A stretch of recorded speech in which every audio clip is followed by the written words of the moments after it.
Senator Rubio. Thank you. Thank you for being here. On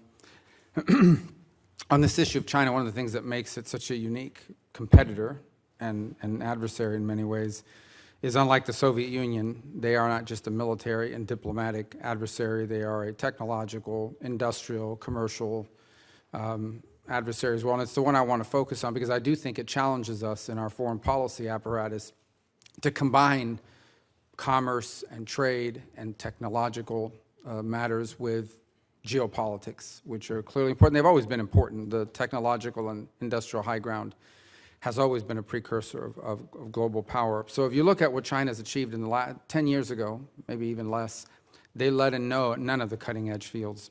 Yeah. Today, they dominate the world's electric vehicle markets. And primarily, this is a challenge because they're dumping these cars now, or threatening to dump these cars and eviscerate automakers beyond just electric cars outside of China. They are dominant in energy fields, particularly I think the 80% of the global supply chain for solar.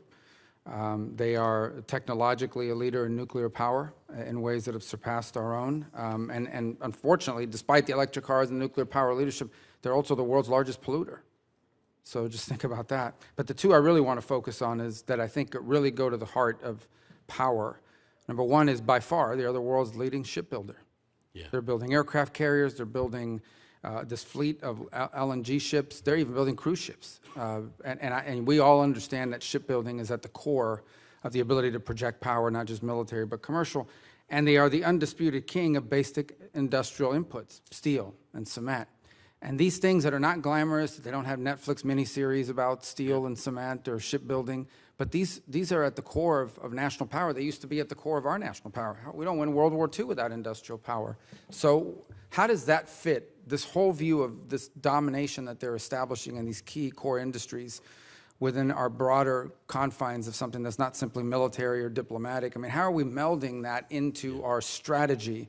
Because some of these are going to require us to lean heavily into our alliances, in essence, make sure that our allies in some sort of a consortium fashion are not just protecting their domestic industries, but protecting the existence of non-Chinese Communist Party-controlled sources of steel, cement, shipbuilding, and the other fields that they seek domination in. So how does this fit into the broader construct of our strategic approach to this challenge? Great.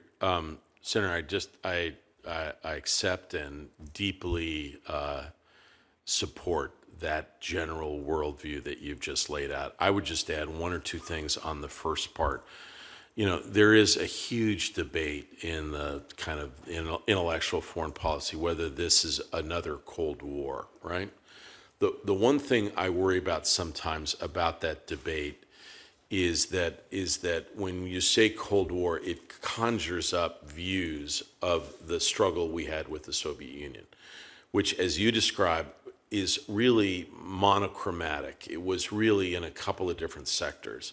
And in truth, our economies were not linked at all in any way. One of the biggest challenges for the United States as it constructs a strategy, and I'm going to try to answer the second part of your question, is that there are very few countries that are more interdependent than the United States and China.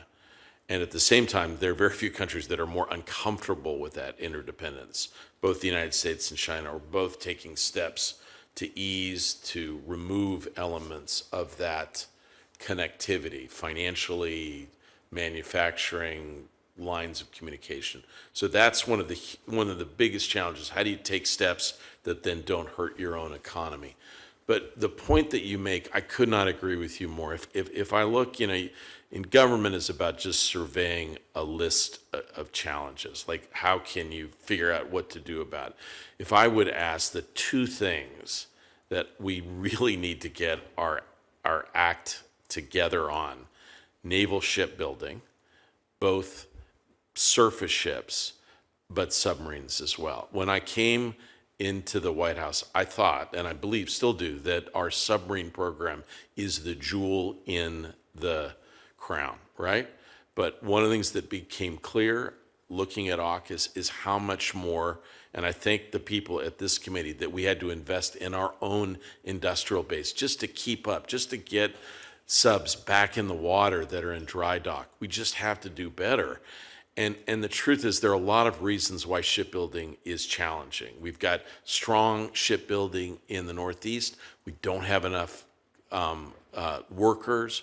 We don't have enough capacity generally. There are 1,000 reasons why naval shipbuilding is challenging. I would like us to think there might be ways that we could work with allies and partners here, but it's extremely difficult. A lot of domestic legislation, but I will tell you, when I look at the balance sheet, you went through several things, Senator, but the one thing you did not mention, but you think about it often, I know I've heard you speak about this, look at the difference in shipbuilding between the United States and China. Deeply concerning. We have to do better in this arena, or we will not be the great naval power that we need to be for the 21st century. I'll say one last thing. The 20-year engagement in the Middle East was largely about ground forces, about Army, about special forces. We made all the appropriate investments. We modernized, we innovated. Now is the Navy and the Air Force's time. They have to step up. They have to invest more. They have to be more innovative. They have to be more intrepid. And they've got to understand that the Indo-Pacific arena requires the most capable naval and advanced long-range air capabilities that the United States has ever needed before. And that's where we have to put our focus. Sorry, I didn't mean to go on so long. Senator Schatz.